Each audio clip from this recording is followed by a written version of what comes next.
l'invité de la matinale. KTO Radio. On fête ce samedi 18 octobre les 10 ans de la canonisation des époux Louis et Zélie Martin, connus pour être les parents de Sainte Thérèse de Lisieux et un modèle de famille et de foi que nous fait découvrir ce matin Hélène Mongin. Bonjour Hélène. Bonjour Maxence. Ravi de vous recevoir une nouvelle fois sur KTO Radio. Vous êtes une spécialiste, on peut le dire, de la vie de la petite Thérèse et vous avez notamment écrit un livre en ce qui nous concerne sur ses parents Louis et Zélie Martin, les saints de l'ordinaire aux éditions de l'Emmanuel. Alors ils ont été les premiers époux et parents canonisés en tant que couple et leur canonisation a donc eu lieu en 2015 pendant le synode de la famille. C'est la première fois dans l'histoire de l'Église qui a reconnu la sainteté d'époux et de parents.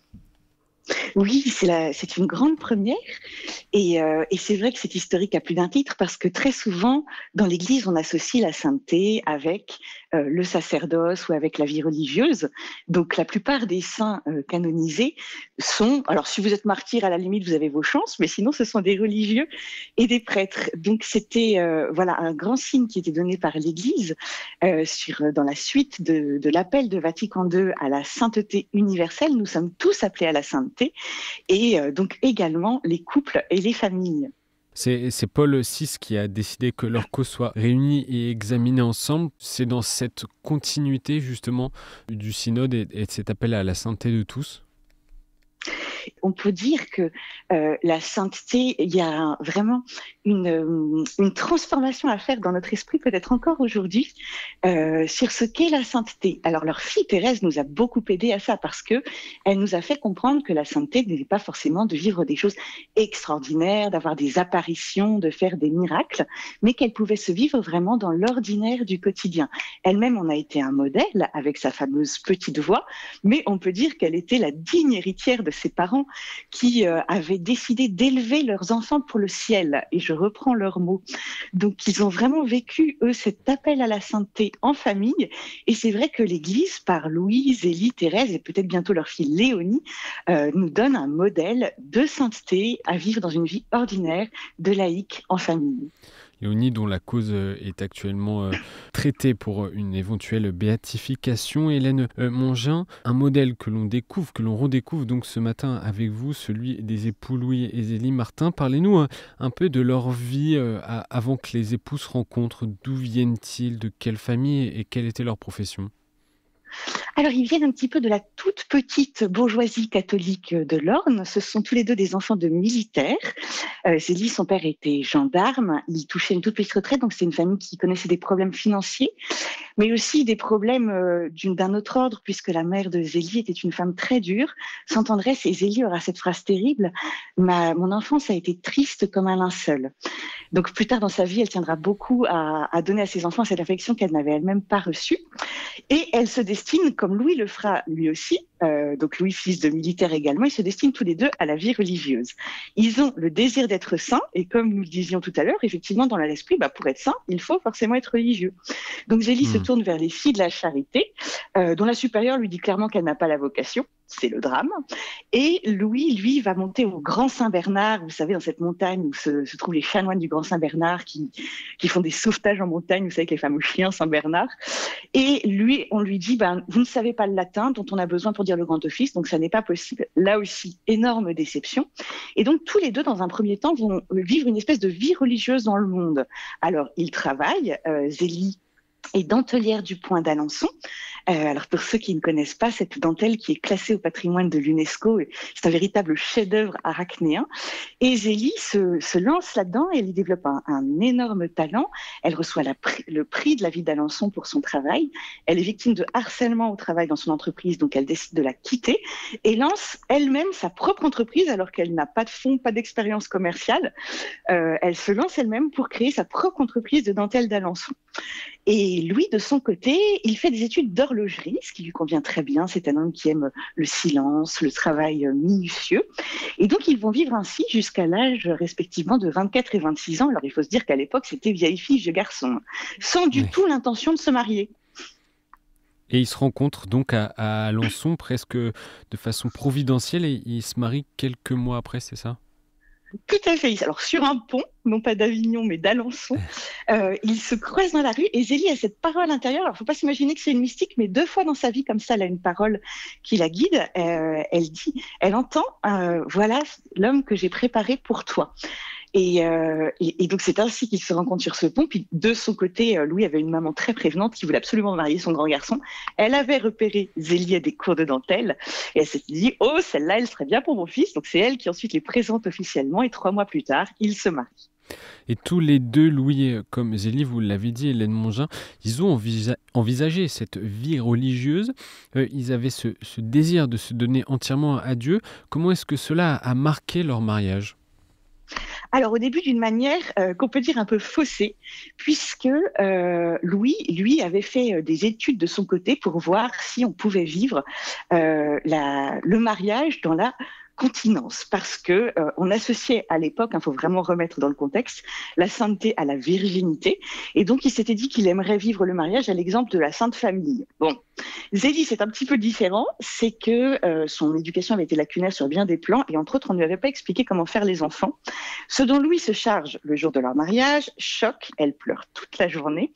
Il rend visite à sa sœur qui est religieuse, et Zélie dit « j'aurais voulu être derrière les grilles avec elle ». Donc vous voyez un mariage qui commence mal, si j'ose dire.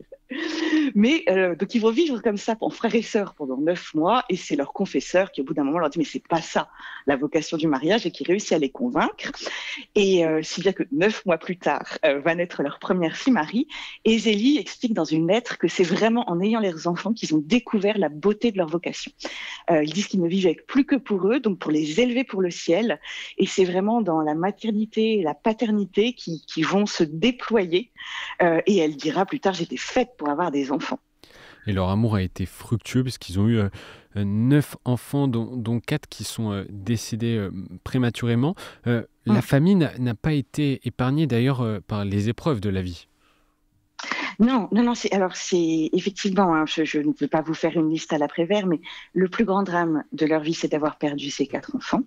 Alors bien sûr, la mortalité infantile était très présente à l'époque, mais c'est pas pour autant que les parents en souffraient moins. Il y a des lettres absolument déchirantes de Zélie sur la perte de ses enfants. Et puis, ils vont devoir s'occuper de leurs parents âgés, ce qui est une réalité aussi bien connue de beaucoup de nos auditeurs. Ils vont traverser la guerre de 70, et puis tous les aléas qu'on peut connaître également dans une vie professionnelle, où à plusieurs moments Zélie va se croire ruinée. Enfin, ils n'ont pas eu une vie facile. Mais ils étaient portés par un amour, l'amour qui les unissait, puis les amours qui les unissaient à Dieu. Et Maxence, m'autoriseriez-vous à lire quelques extraits des lettres de Louis et Zélie sur leur amour de couple, parce que je trouve que vraiment, c'est extrêmement touchant. Alors, Zélie, après 18 ans de mariage, hein, donc on n'est plus dans les premiers feux des premiers temps, est séparée de Louis pendant une semaine parce que Louis est parti accompagner ses filles en vacances. Alors, il faut savoir que Louis était surnommé le Martin pêcheur, tant il aimait pêcher, et Zélie lui écrit « Les enfants sont ravis », c'est elle qui est avec les enfants. « Si le temps était beau, elle serait au comble du bonheur, mais moi je suis dure à la détente. Rien de tout cela ne m'intéresse. Sans toi, je suis absolument comme les poissons que tu tires hors de l'eau. Ils ne sont plus dans leur élément, il faut qu'ils périssent. Ça me ferait le même effet si mon séjour devait se prolonger beaucoup. Cependant, je me raisonne et me tâche de prendre le dessus. Je pense à toi toute la journée. Je me dis, il fait telle chose en ce moment.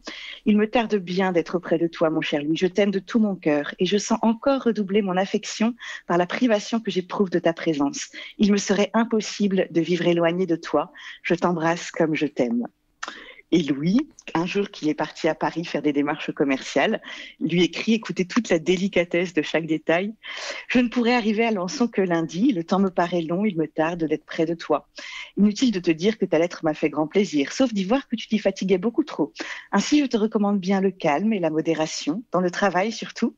J'ai quelques commandes de la compagnie lyonnaise. Encore une fois, ne te tourmente pas tant. Nous arriverons, Dieu aidant, à faire une bonne petite maison.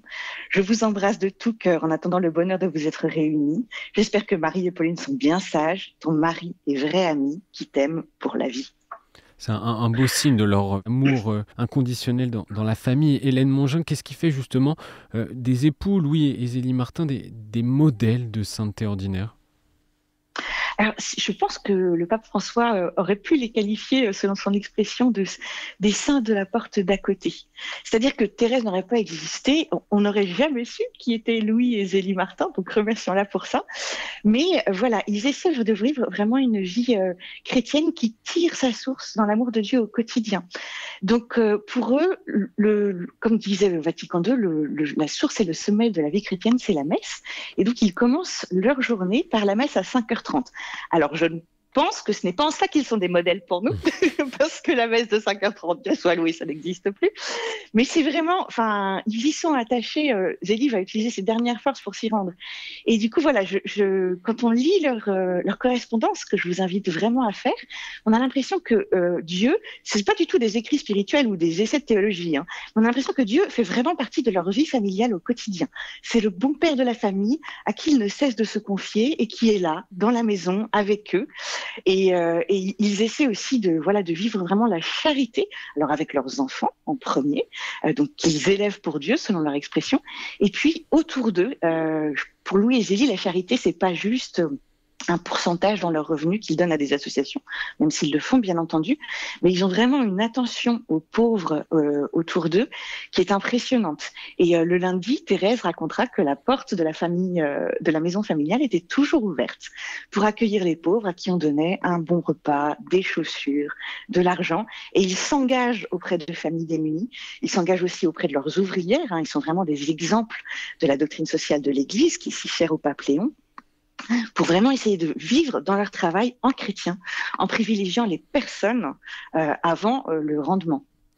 Et Hélène Mongin, les époux Martin sont également proposés par l'Église, comme c'est souvent le cas, comme modèle lors des préparations au sacrement du mariage. Qu'est-ce qui explique que ce modèle continue d'inspirer aujourd'hui les jeunes couples ?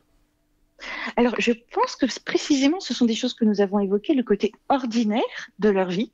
Ce ne sont pas des gens qui vont vivre des choses incroyables, ils sont vraiment touchés par les épreuves que tout le monde connaît, mais c'est vrai qu'ils le vivent d'une manière différente. Alors, c'est pas bisounours, hein, quand on lit les lettres de Zélie, en fait, c'était une femme qui était très angoissée. On a cette chance d'avoir accès un peu à travers ses lettres à son intimité, à ses pensées. Donc du coup, elle n'avait pas du tout conscience d'être une sainte. Elle avait l'impression d'être une bûche, elle avait du mal à prier, elle s'endormait pendant les sermons, c'est vraiment une femme ordinaire. Et puis, elle touche aussi beaucoup de gens précisément par ses angoisses et ses difficultés. Les difficultés qu'elle va rencontrer avec sa fille Léonie, elle dit que c'est des plus grandes souffrances de toute sa vie parce qu'il y a une fille qu'elle n'arrive pas à rejoindre dans ses difficultés, ce que connaissent aussi beaucoup de parents.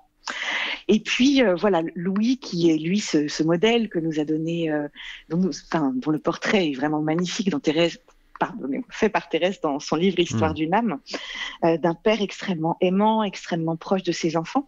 Ils ont un côté très moderne aussi. Moi, quelque chose qui m'a toujours touchée, c'est que Louis a quitté son propre travail, il a vendu son horlogerie pour se mettre à travailler pour sa femme. Donc ce serait anachronique de dire que nous étions dans une famille féministe, mais qu'on était à une époque où on parlait beaucoup d'un Dieu vengeur, justifié, etc. Eux, ils ont été à l'école de Saint-François de Sales grâce à la sœur de Zélie, qui était visitandine, et ils croient vraiment en un Dieu d'amour, de tendresse, proche d'eux. Donc aujourd'hui, ce sont des gens qui nous semblent proches. Bien sûr, le contexte était totalement différent de leur vie, mais ils offrent un témoignage de sainteté accessible dans l'ordinaire pas facile du quotidien.